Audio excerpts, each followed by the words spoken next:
आपका स्वागत है हमारे खास कार्यक्रम 2030 का भारत। 2030 के भारत में हम 3 मुद्दों पर बात करेंगे, गरीबी, भुखमरी और शिक्षा। इन तीनों मुद्दों पर हम अलग अलग चेहरों से बात करेंगे और आज जो चेहरा हमारे साथ मौजूद है उनके बारे में बताने से पहले मैं 2 लाइनें पेश करना चाहूँगी कि सभी का खून शामिल है यहाँ की मिट्टी में, ये हिंदुस्तान किसी के बाप का टुकड़ी है। ये शब्द है मरहूम जनाब राहत इंदौरी साहब के और उन्हीं के सुपुत्र सतलज जहाज जी हमारे साथ इस वक्त मौजूद हैं। सर आपको बहुत बहुत शुक्रिया, थैंक यू वेरी मच। तो इनसे हम चर्चा शुरू करते हैं। तो एक बार फिर मैं आपका स्वागत करती हूँ हमारे इस खास शो 2030 के भारत में। सबसे पहला और अहम सवाल मैं आपसे ये करूँगी कि 2030 तक आप भारत को गरीबी के मायने में कहाँ देखेंगे? दरअसल देखिए, मैं जिस भारत को जानता था, जिस वक्त मैं अपब्रिंगिंग थी मेरी, जब बड़ा हो रहा था मैं, तो हम लोग तमाम नेता, अभिनेता, लेखक, पॉलिटिशियन, सिंगर, सब लोग मिलजुल के सारा भारत ये कहे देश में एक रहे या मिले सुर मेरा तुम्हारा या सुर बने हमारे जैसी बातें करते थे। एक माहौल था देश प्रेम का, देशभक्ति का, आपसी भाईचारे का, मोहब्बत का, हिंदू मुस्लिम सिख ईसाई आपस में सब भाई भाई, इस तरह की बातें हम लगातार सुनते थे। पिछले कुछ अरसे से हमने सुनना बंद कर दिया है। तो आपकी बात की शुरुआत मैं पहले एक अपने इस शेर से करना चाहूँगा कि सभी को ज्ञान बांटा जा रहा है, सभी को ज्ञान बांटा जा रहा है, ये हिंदुस्तान बांटा जा रहा है और हमें ये मंदिर और मस्जिद दिखाकर हमारा ध्यान बांटा जा रहा है। क्या बात। आपने जिस बात गरीबी की बात की है, उस गरीबी की तरफ ध्यान जाने के लिए सबसे पहले हमें उन मुद्दों से ध्यान हटाना पड़ेगा जो बेवजह हमारे आसपास दिखाए जा रहे हैं या सुनाए जा रहे हैं। तो मुझे लगता है कि अगर उस पर से ध्यान हट के हम लोग सीधे हमारे देशवासियों की भलाई की तरफ सोचें, उनकी तरफ ध्यान दें, तो बहुत कुछ अच्छा हो सकता है। बिल्कुल। तो मतलब आपको लगता है कि यही वजह है कि मतलब आज़ादी को लगभग 75 साल हो चुके हैं, 75 सालों में अभी तक गरीबी से की स्थिति देश में कैसी है ये सबके साथ में, आपको लगता है कि यही वजह है कि इन मुद्दों पर ध्यान नहीं दिया जा रहा है, इस वजह से ये स्थिति है? बिल्कुल, इन मुद्दों पर ध्यान नहीं दिया जा रहा है, इस वजह से ये स्थिति है। और मीडिया वालों को इस बात का मालूम है कि स्थिति क्यों बनी हुई है, इस वजह से ही वो लोग उन्हीं मुद्दों पर कंसंट्रेट करते हैं जिससे सत्ता पक्ष को फ़ायदा हो रहा है और देश का ध्यान नहीं जा रहा है इन मुद्दों के ऊपर। मेरा ऐसा मानना है। तो मैं जानना चाहूँगी कि क्या क्या ऐसे पॉइंट सामने आ सकते हैं, किस तरीके से गरीबी को हटाया जा सकता है? क्योंकि देखिए, फ्री की रेवड़ियाँ भी आपने देखी होगी, बहुत से गरीबी हटाओ आंदोलन भी आपने देखे होंगे। हम किसी भी सरकार की बात करें, कोई भी सरकार, रूलिंग पार्टी में कोई भी पार्टी हो, लेकिन आखिरकार इतने अभियान चलने के बावजूद, रेवड़ियाँ बांटने के बावजूद गरीबी जस की तस पड़ी हुई है। हालांकि आंकड़े तो कुछ और ही दर्शाते हैं, लेकिन आखिर जब हम रोड पे चलते हैं तो अच्छे अच्छे शहरों से लेकर अगर गांव के लोगों को देखें, सब गरीब पाए जाते हैं और ज़्यादातर पॉपुलेशन आपको गरीब ही दिखेगी। तो क्या हम ऐसा कर सकते हैं जिससे गरीबी दूर हो सके? आखिर भारत देश काउंट हो रहा है, यूएन ने अगर बोल दिया है कि गरीबी हटाना है, यानी कि यूएन भी देख रहा है कि भारत में स्थिति खराब है, तो क्या हम एक्शन ऐसे ले सकते हैं? देखिए, एक आम इंसान के तौर पे, एक भारतीय के तौर पे हम लोग तो क्या ही करेंगे। सरकार का काम होता है एक प्रॉपर प्लान बनाना और उसको एग्जीक्यूट करना। अगर इस तरह की बातें आज भी हो रही हैं, इतने बड़े बड़े, इतने महान नेता होने के बावजूद, पहले भी इसमें किसी पार्टी विशेष का नहीं हूँ, सत्ता और के खिलाफ होता है हमेशा आप साहित्यकार और शायर और कवि और पत्रकार भी, लेकिन इन दिनों शायद नहीं है। लेकिन मैं आमतौर में सच बात ये कहता हूँ कि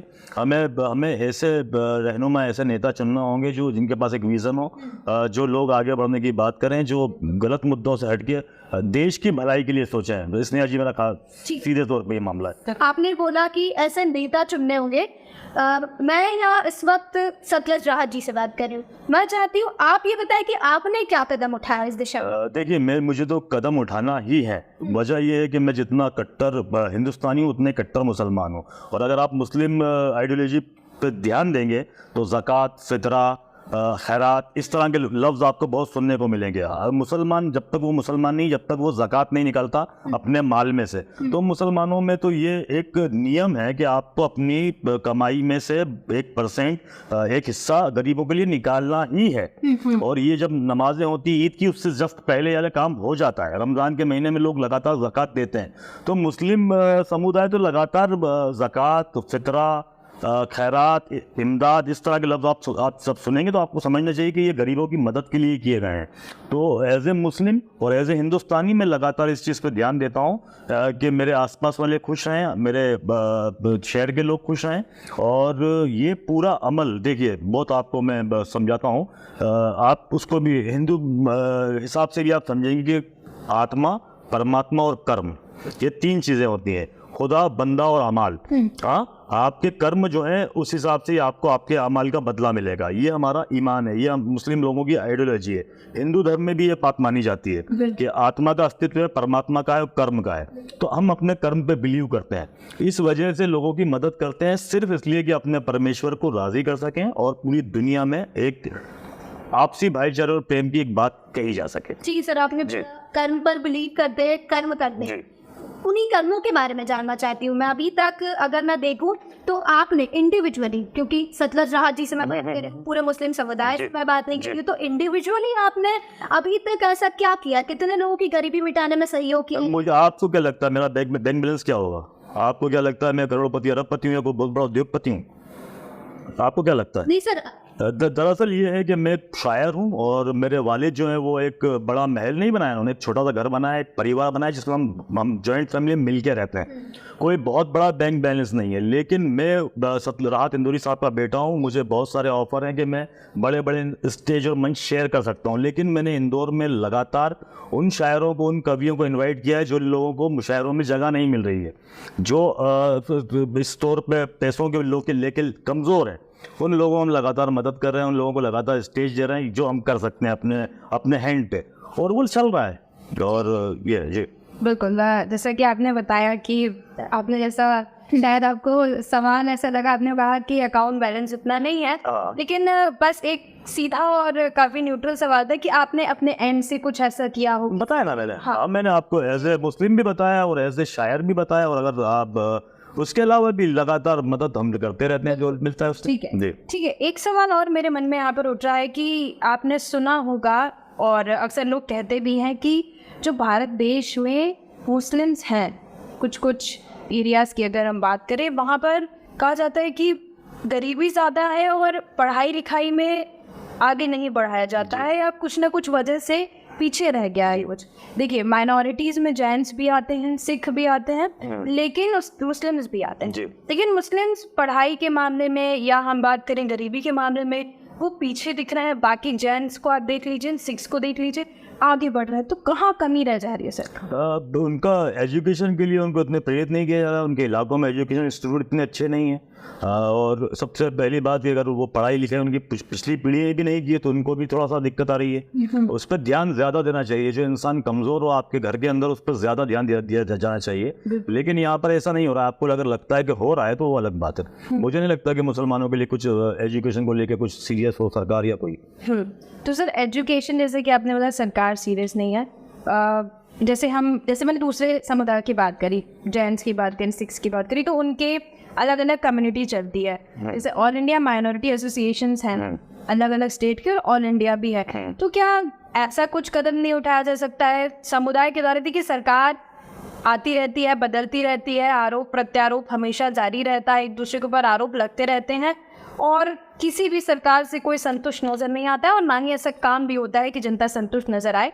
तो ऐसा क्या कुछ ऐसे कदम उठाए जा सकते हैं जिसकी वजह से जो पॉपुलेशन गरीबी में जी रही है उनको आगे बढ़ा दिया जाए, जो एजुकेशन में लैक कर रही है उनको आगे कर दिया जाए? कुछ ऐसे क्या अहम कदम हो सकते हैं वो हम अगर सरकार तक पहुँचाए, हो सकता है हमारी बात पहुँचे और लागू हो जाए, और हो सकता है लोगों को ही जागरूक होना पड़ेगा, अच्छे नेताओं को चुनना पड़ेगा। मैम, ये काम सीधे सीधे सरकार का है। सरकार की मदद से ही हर संस्थान चलता है। नेहरू जी के ज़माने में, इंदिरा जी के ज़माने में, राजीव जी के ज़माने में जो इंस्टीट्यूट बने उनसे लोग पढ़ के बाहर आ रहे हैं।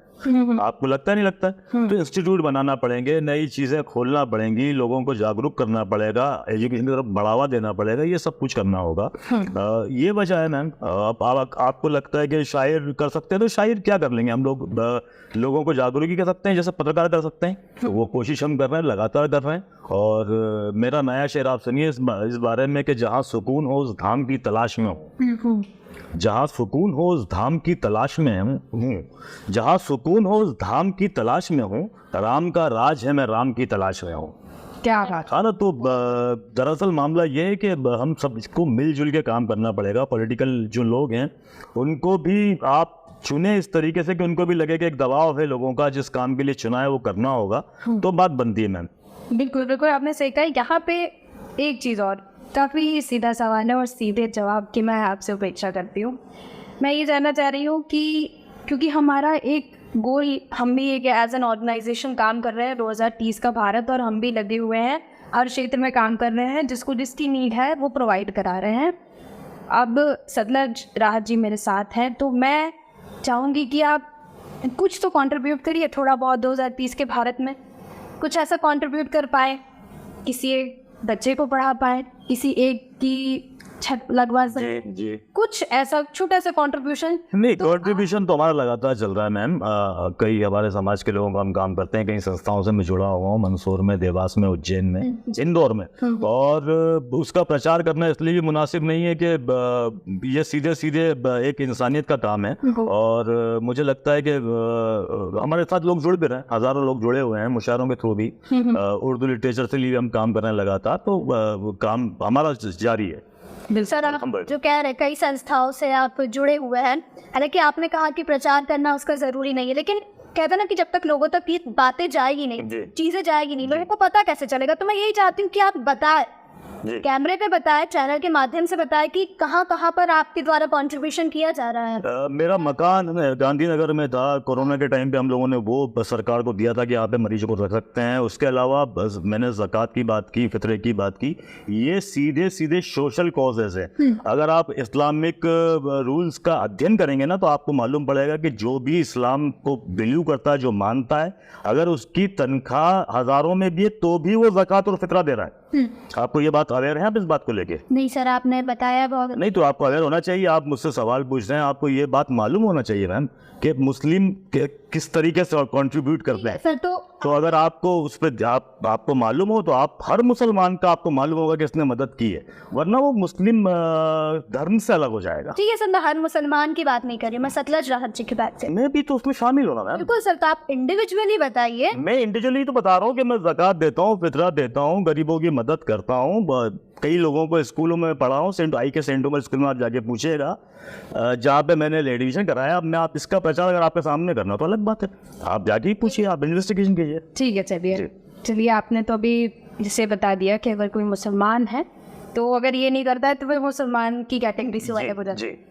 बाकी समुदाय की कैसे मैं बात कर सकती हूँ? नहीं, आपने मुझे एज ए गेस्ट बुलाया, एज ए शायर बुलाया, एज ए मुसलमान बुलाया, एज ए इंडियन बुलाया। ये अपने सवाल आप दोनों से पूछ रहा हूँ। आप सवाल मुझसे मुसलमानों वाला पूछ रहे हैं, आप सवाल मुझसे नहीं, दरअसल में आप मेरी बात सुनिए। आप दो लोग मिलके मुझसे आप सवाल पूछे, कोई दिक्कत नहीं, लेकिन अगर आप मुझको पॉइंट ऑफ व्यू करके आप मुझसे ये करेंगे तो कोई, मुझे लगता नहीं कि ये इतनी अच्छी बात होगी। नहीं, गलत आप डायरेक्शन में जा रहे हैं। हम आपने मुसलमानों का जिक्र किया इसलिए मैं उसको हटा रही हूँ, मैं बाकी लोगों की बात कर रही हूँ आपसे। जैसे आपने बोला ना कि अगर कोई मुसलमान है और अगर ये चीजें नहीं कर रहा है तो मुसलमान की कैटेगरी में नहीं है। मैं चलिए मैं मान ली कि ऐसा कुछ आपकी बात बिल्कुल सही है। बाकी लोगों का मैं पूछ रही हूँ, बाकी लोग कैसे कंट्रीब्यूट कर सकते हैं? यार, बाकी लोगों के बारे में मैं कैसे बता सकता हूँ? अगर आप धर्म के आधार पर बात कर रही हैं तो मैं हिंदुस्तानियों को, मैंने पहले भी आपको बोला, सबको मिलजुल के काम करना पड़ेगा, एक दूसरे के बराबर समझना पड़ेगा।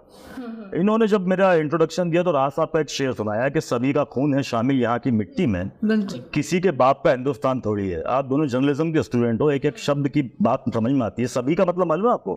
सभी मतलब कि जितने भी कम्युनिटीज के सभी आ गया। सभी का खून है शामिल यहाँ की मिट्टी में। फर्स्ट लाइन क्लियर हो गई? सभी, किसी का मतलब मालूम है आपको? किसी के बाप का हिंदुस्तान थोड़ी है। तो आप इस बात को समझिए कि इस हिंदुस्तान में सभी का खून शामिल है, किसी एक का नहीं है। अगर इस शेर को भी कोई अगर क्रिटिसाइज करता है, इसका मतलब ये है कि वो किसी एक की बभूति समझता है देश को। बिल्कुल समझ गए आप मेरी बात? फिर बहुत सटीक है, सही है, इसलिए हमने उसका यहाँ पर उपयोग किया। बिल्कुल सटीक है। आप नाराज मत? नहीं, नाराज नहीं हूँ ना। देखो, वो हर इंसान नाराज रहेगा जिसको लगता है कि हिंदुस्तान जैसा होना चाहिए वैसा नहीं है। इसीलिए हम वो अगर आप नाराज नहीं है, अगर आपको गुस्सा नहीं, तो आप टाइम पास कर रहे हो ना, आप जर्नलिज्म भी नहीं कर रहे हो। जर्नलिज्म में भी आप में गुस्सा होना चाहिए था, आपको ऐसे सवाल उठाना चाहिए कि जिससे देश में बदलाव आए। जो बातें आप लोगों से पूछते हैं वो आप करें। आप भी थोड़ा सा बाहर निकलें, आप भी थोड़ा सरकार सवाल उठाएं। बिल्कुल। आप ऐसे कि आम आदमी को बिठा के ये पूछेंगे कि देश को कैसे ठीक करोगे, तो वो क्या बताएगा। हम शायर हैं, हम लिरिसिस्ट हैं, हम गायक हैं। आप सरकार जो मोदी से सवाल पूछना होना चाहिए वो आप हमसे पूछ रहे हैं। नहीं देखिए तो ये भी एक बहुत बड़ा ब्लंडर चल रहा है। सवाल तो हम सबसे पूछेंगे। देखिए आज आपको बुलाया नहीं, मोदी जी से कहाँ पूछा, सरकार से कहाँ पूछा आपने? पूछेंगे। वेरी गुड, पूछिएगा पूछिएगा, बिल्कुल सही है। आपसे चालू किया है, जरूरी नहीं। अभी अर्पण मोहम्मद जी का हमने इंटरव्यू लिया था, फिर आप कर लिया है और भी नहीं, आप दोनों नाराज ना हो। हाँ, मैं जो कह रहा हूँ, आप नाराज क्यों हो रहे हैं? नहीं देखिए, मैं आपको एक चीज बता रही हूँ, मैं नाराज नहीं हो रही हूँ। ऐसा परसेप्शन बन गया है कि पत्रकार, क्योंकि आप भी पत्रकारिता कर रहे हैं, तो ऐसा परसेप्शन बन गया है कि जो भी पत्रकार है वो किसी पार्टी का पक्ष रखते हैं। लेकिन यहाँ पर सीधा सवाल हमारा जो है वो 2030 के भारत को लेके, किसी भी एक पार्टी का मैं यहाँ पर जिक्र ही नहीं करना चाहती हूँ, बिल्कुल भी जिक्र। मैं सिर्फ 2030 का भारत का जो गोल है वो हम कैसे अचीव कर पाएंगे, तो वो आपको पॉलिटिकल लीडर से पूछना चाहिए, क्योंकि उनके हाथ में निजाम है। यहाँ पे सच बोलने की भी आजादी नहीं है। अगर वहाँ से कुछ हो रहा, यहाँ पे सच बोलने की यहाँ पे तो आपका काम है। बिल्कुल, आप ऐसे बात पीछे नहीं हट सकते, आपका काम है ये। काम आप बता रहे हैं ना सर, वो काम हम कर भी रहे हैं ना। ये आउटडोर एक्टिविटीज हैं। आप शेर सुनिए। नफरत का है दौर कहा जा सकता है, नफरत का है दौर कहा जा सकता है, झूठ का है ये शोर कहा जा सकता है, लिखा हुआ है कहने की आजादी है, क्या चोरों को चोर कहा जा सकता है? बिल्कुल कहा जा सकता है। कहा कह रहे हैं आप? अभी आज हम सवाल आप हमसे कर रहे हैं, हम तो आम आदमी, हम तो मतदाता है। मैं 2 बार चुनाव में टिकट लेके खड़ा हो गया मैडम। मैंने कहा यहाँ पे पॉलिटिकल पार्टी ज्वाइन कर लिया, मैं सियासत कर रहा हूँ। मैं एक आम शायर हूँ, एक शहरी हूँ, एक नागरिक हूँ। आपको सरकार को हमारी जो परेशानी है वो पूछना चाहिए। आपने कहा ना गरीबी के लिए क्या किया, आपने ये पूछा ना, हम खुद गरीब हैं, अपने लिए क्या करें बताएं आप। तो सर आप खुद गरीब है तो फिर हेल्प कैसे कर रहे हैं हम? जितनी गरीब भी गरीब की हेल्प कर रहा है, गरीब ही गरीब की हेल्प कर रहा है। वही बात तो सवाल सर। हाँ, तो आप पहुंचाइए। आप तो गरीब को पकड़ के सवाल पूछ रहे हो। इसके माध्यम से आप लोग गरीब से ही सवाल पूछो उसे बिठा के। आप देखिए गलत उसमें जा रहे हैं और अब फिर नाराज। नहीं, नाराज नहीं होता हूँ मैं यार, मैं सच बोलता हूँ, आपको लगता है नाराज हो गया। आपको सच से इतनी दिक्कत क्यों है? सोशल मीडिया से रूबरू होंगे, डिजिटल मीडिया में मैं अगर एक शब्द भी लिख के और नरेंद्र मोदी को टैग करूंगी, मोदी जरूर इस चीज को देखेंगे। ठीक है, किसी भी पॉलिटिकल लीडर को टैग करूंगी, देखेंगे। लगातार हम उनसे संपर्क करेंगे, क्योंकि 2030 का भारत हमको सफल करना ही हमारा सब्जेक्ट है।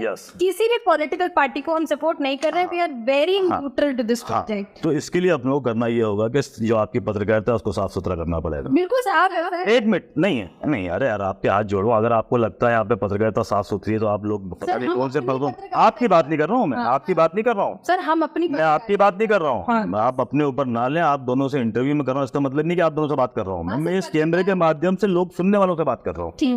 मैं आप दोनों से बात नहीं कर रहा हूँ, इस कैमरे के माध्यम से बस सुनने वालों से बात कर रहा हूँ। सबसे पहले हम लोगों को पत्रिका ठीक करना पड़ेगी, पत्रकारों को ठीक करना पड़ेगा, है ना। हमारा जो मंच है, उर्दू मंच और हिंदी मंच, वो भी चाटुकारिताओं से भर चुका है।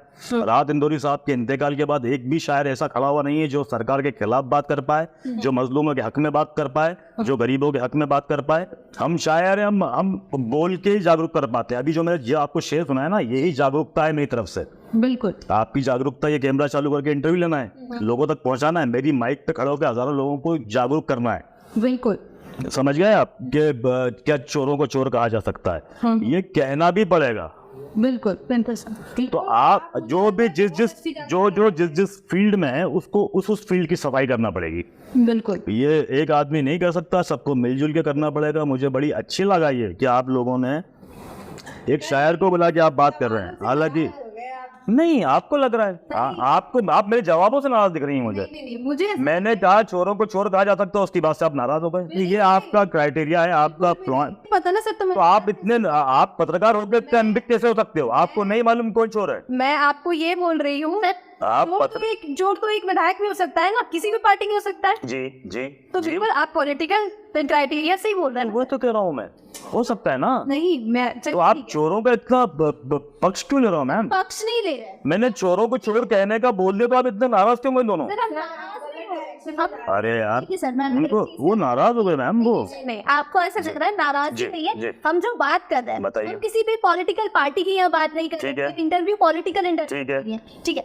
मैं पहले भी ये चीज कह रही हूँ, बार एक ही चीज दोहरा रही हूँ कि सतलज राहत जी से हम जी। कह रहे हैं। तो किसी भी पॉलिटिकल पार्टी की बात करना यहाँ पर मुनासिब नहीं है। मैम आप सतलज राहत से बात करें तो सतलज राहत के बारे नहीं, देश के बारे में बात कर रहे हैं। देश के बारे में जब बात होती है तो देश की अच्छाई और बुराइयों पे बात होती है। जो बुरी चीज होती है उसको सही करने के लिए जो बुराई के पीछे उसकी बात करना पड़ेगी ना, उसकी आप बताइए, उसकी बात करना पड़ेगी नहीं करना पड़ेगी? तो अगर मैं पॉलिटिकल लोगों पर निशाना लगाता हूँ तो ये पत्रकार क्यों नाराज हो रहा है? कौन नाराज हो रहा है सर? नहीं हो रहा है सर। आप इंटरव्यू जब आएगा ना पीछे करके देख लीजिएगा, मेरी नाराजगी बिल्कुल उस पर नहीं थी। मेरी सिर्फ ये थी कि अगर उन्होंने सवाल आपसे किया कि आप पर्टिकुलर क्या गरीबी के लिए कर रहे हैं तो आप थोड़े से एग्रेसिव नजर आए। नहीं मैंने बताया आपको, मैं शुरू से बता रहा हूँ आपको हाँ। कि भाई हमारे इसमें ऐसा होता है, हमारे इसमें ऐसा होता है, हमारा ऐसा है, ये मैं शुरू बता रहा हूँ। मैंने अपना उनको बताया भी बैकग्राउंड कि भाई इतना करोड़पति अरबपति नहीं हूँ, कोई उद्योगपति नहीं हूँ, मैं अंबानी नहीं हूँ, मैं अडानी नहीं हूँ, मैं अक्षय बम नहीं हूँ, है ना। तो दरअसल मैं एक शायर हूँ और शायरों को शायर जागरूक अपनी शायरी से ही करता है। बिल्कुल बिल्कुल है ना शायर। और गरीबी को आप इतना बुरा भी मत समझो आप दोनों मोहतरमा, गरीबी इतनी बुरी चीज नहीं जितनी आप समझ रही हैं। गरीब इंसान भी खुश रह सकता है हमें, लेकिन उसको रोटी कपड़ा और मकान का इंतजाम करवाना पड़ेगा, सरकार ऐसी चुनना पड़ेगी, सरकार का ध्यान उस तरफ दिलाना पड़ेगा ताकि। माफी रोकना चाहूंगी, फिर आप सरकार पे आ गए। मैं वही चीज कहना चाह रही हूँ बार बार कि सरकार की बात नहीं कर रहे हैं हम। आपने एक चीज कही थी कि हम लोगों को जागरूक करना जी। तो मैं यही जानना चाहती हूँ कि हम लोग क्या कर सकते हैं। हम लोग अच्छी सरकार चुन सकते हैं जिसके पास एक विजन हो। आप इस बात को समझो, आप बिना सरकारी मदद के कोई अगर काम करेंगे तो हो सकता है आपको रोक भी दिया जाए। आप समझ रही मेरी बात? तो सरकार को भी आपको जागरूक करना पड़ेगा। आपने उसको चुना है, उसकी जिम्मेदारी है कि भैया आप समाज के लिए काम करो। यही जागरूकता हम मुशायरों से, कवि सम्मेलनों से, लेखन से फैला रहे हैं। तो अगर आप चाहते हैं कि ये हम करते रहें तो आप हमें अप्रिशिएट करें। ये वरना आप बोले भैया आप गलत कर रहे हैं तो हम लोग अपने तौर पे जागरूक करते रहेंगे। आप हमारा साथ मत दीजिए, आप हमारा टेलीकास्ट कीजिए। अब मैंने जो शेर सुना है वो आप डालिए उस पर। होगा सर टेलीकास्ट आप वो मुझे रिलीज होने के बाद मालूम पड़ेगा क्या हुआ क्या नहीं हुआ, लेकिन मैं तो एक सच्चे दिल से, खुले दिल से आप लोगों से बात कर रहा हूँ। जी बिल्कुल बिल्कुल ठीक है। चलिए बहुत सी बातें हो गई, कुछ खट्टी कुछ मीठी। नहीं खट्टी और मीठी नहीं, देखो तुम दोनों, आप दोनों जर्नलिज्म के स्टूडेंट हैं और आप लोग हमारे भविष्य हैं। बिल्कुल मैं बिल्कुल भी आप लोगों से कोई बटर और उसकी बात नहीं करके, बिल्कुल सीधी सच्ची आपको मैंने बात बताई कि भाई देश का हाल मुझे ये लगता है कि पहले सब लोग मिलके मिले सुर मेरा तुम्हारा तो सुर बने हमारा की बात करते थे। आज आपने कितने साल पहले सुना था हिंदू मुस्लिम सिख ईसाई आपस में सब भाई भाई? आप दोनों बताओ। बचपन से पढ़ रही हूँ मैं तो। अब कब सुना आखिरी बार? आज सुना मेरे मुंह से? मुझसे पहले कब सुना था? 10 साल से आपने नहीं सुना है। ये आपने सुना है? आप स्कूल टाइम तक जब तक थी तब तक सुनते हैं। हाँ, उसके बाद नहीं सुना ना आपने? क्यों नहीं सुना? बिल्कुल दौर जो है वो ऐसे ही बदलता हुआ दिख रहा है, माहौल दौर बदल नहीं रहा है, दौर खराब हो रहा है, दौर बिगड़ रहा है। बिल्कुल ठीक है। अगर आप समझ रहे हैं दौर बदल रहा है तो ये आप गलत समझ रहे हैं, दौर खराब हो रहा है। ठीक है, उसे ठीक करना पड़ेगा। बिल्कुल ठीक करना पड़ेगा। एक एक नागरिक भारत देश है, सबका कंट्रीब्यूशन इसमें चाहिए होगा, क्योंकि मेंटल और फिजिकल दोनों कंट्रीब्यूशन चाहिए। जब तक मानसिकता नहीं बदलेगी तब तक कोई विकास या डेवलपमेंट या 2020 का भारत सोच रहे हो वो नहीं बन पाएगा। एक मैं आखिरी सवाल से इस चर्चा को मैं उससे पहले मुझे आपको एक बात कहना है कि सबसे पहले मोहब्बत बढ़ाना होगी। हिंदू मुस्लिम सिख ईसाई आपस में सब भाई भाई, ये वापस से बोलना शुरू करना पड़ेगा स्नेहा जी और दामिनी जी, वरना कुछ भी नहीं होगा। अगर आप नफरत सिखाओगे, नफरत करोगे, एक दूसरे को बांटोगे तो कभी भी तरक्की नहीं हो पाएगी। ये मैं आप लिख के रख लें। कई देशों कई मुल्कों का एग्जाम्पल हमारे सामने है। बिल्कुल सही। कोई भी लड़के आगे नहीं बढ़ सकता, प्यार से मोहब्बत से मिलजुल के ही आगे बढ़ा जा सकता है। बिल्कुल। आपके ऑफिस से चंद कदम दूर पे कब्रिस्तान है छोटी गजरानी का, वहाँ पे मेरा दादा भी दफन है, मेरा बाप भी दफन है, मेरी दादी भी दफन है, मेरे चाचा भी दफन है और इंशाल्लाह मैं भी वहीं दफन हो जाऊंगा।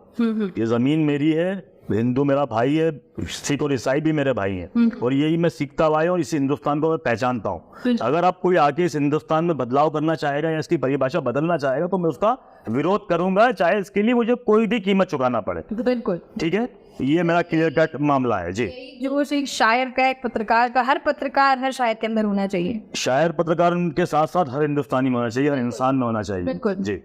यहाँ पर आपने जो बात कही कि सबका कंट्रीब्यूशन, जैसे आपने बताया ना कि मोहब्बत करनी होगी एक दूसरे से, तो वो कैसे आएगी? क्योंकि बहुत मुश्किल हो गया। जैसे आपने कहा कि दौर खराब हो रहा है, वास्तव में उस बात को मानना पड़ेगा कि दौर खराब हो रहा है और कहीं ना कहीं उसकी वजह से रुकावट आ रही है। कैसे हम इनिशिएट कर पाएंगे, कैसे मोहब्बत ला पाएंगे आपस में? देखिए, आप जो हिंदुस्तान देख रहे हैं वो टेलीविजन पे देख रहे हैं, जो न्यूज़ चैनल पे आप हिंदुस्तान देख रहे हैं वो हिंदुस्तान है नहीं। हिंदुस्तान की गलियां हैं, गाँव के बेले पनघट देखो, शहर में हिंदुस्तान नहीं है। हिंदुस्तान की जो खमीर है, हिंदुस्तान की जो फितरत है, जो हिंदुस्तान की खासियत है ना, वो मोहब्बत ही है। नफरत करने वाले को हिंदुस्तान की जनता, हिंदुस्तान के लोग ज्यादा दिन तक बर्दाश्त नहीं करते हैं। कुछ वक्त तक वो माहौल में आता है, लेकिन वो सब कुछ हटता है। तो आप मायूस ना हो, आप दोनों, ये भी मैं आपसे कहूंगा कि आप प्लीज मायूस भी ना हो, इतना घबराए भी नहीं। 2030 में जो आप लक्ष्य पूरा करना चाहते हैं, अगर मोहब्बत कायम हुई तो वो 2025 में भी हो सकता है। बिल्कुल, बहुत अच्छी बात कही आपने। और ये बात बिल्कुल सही है कि अगर आपस में भाईचारा हो गया, आपस में जितने भी समुदाय, क्योंकि सेक्युलर कहा गया है इनको, और आपसी अगर चीजें बहुत ही सही हो गई तो मुझे लगता है कि 2030 से पहले ही सारी चीजें अचीव हो जाएंगी। लेकिन मेहनत करने की बेहद आवश्यकता है, हर क्षेत्र में मेहनत करने की बहुत ज्यादा आवश्यकता है। बहुत बहुत धन्यवाद सर हमारे साथ जुड़ने के लिए। Thank you. तो फिर आपके सामने हम आएंगे कुछ नए चेहरों के साथ। सीधे हमारे सवाल होंगे, कैसा होगा 2030 का भारत? तब तक के लिए नमस्कार।